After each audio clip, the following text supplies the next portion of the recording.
তো কথা হচ্ছে যে আমরা এই দেশ কোনো দিনও কোনোভাবেই ছাড়বো না। ভারতের মুখ্যমন্ত্রী আমাদেরকে একটা কথা বলেছিল যে পার্শ্ববর্তী দেশ যদি কোনো কারণে যুদ্ধ আক্রান্ত হয়, ইভেন যদি সংখ্যালঘুরা কোনোভাবে যদি অত্যাচার অবিচার হয়, সেই ক্ষেত্রে পার্শ্ববর্তী দেশরা হেল্প করবে রিফিউজি আকারে। আমরা স্বাধীন দেশে থেকে কেন অন্য দেশে রিফিউজি হয়ে থাকবে? রিফিউজি মেন যেমন বাংলাদেশে হচ্ছে রোহিঙ্গারা যেভাবে আছে, যারা একটা ক্যাম্পিং করে দিয়েছে, তাদেরকে বাইরে বের হতে দেয় না, সেনাবাহিনী ধরে নিয়ে যায়, পুলিশ ধরে নিয়ে যায়। আমরা কেন ইন্ডিয়াতে গিয়ে স্বাধীন দেশে থেকে আমরা কেন ইন্ডিয়াতে গিয়ে পরাধীনভাবে থাকবো? এটা তো আমাদের কোনো দিনও কাম্য না, এটা তো আমাদের কোনো কাম্য না। বাংলাদেশে কিছু হলুদ মিডিয়া আছে যারা কিনা আমাদের ফুটেজগুলো নেয় কিন্তু কোনোভাবেই প্রচার করে না।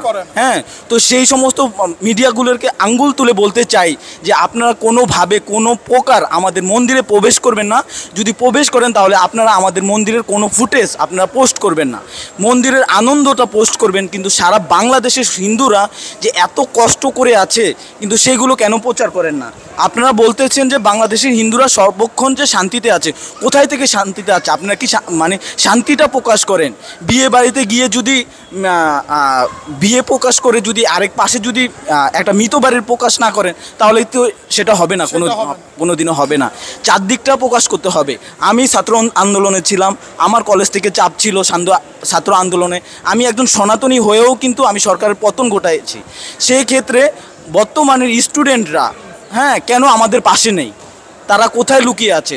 তারা এখন আমাদেরকে হিন্দুদেরকে বয়কট করে কেন? আমরা কি ভারতের দালাল?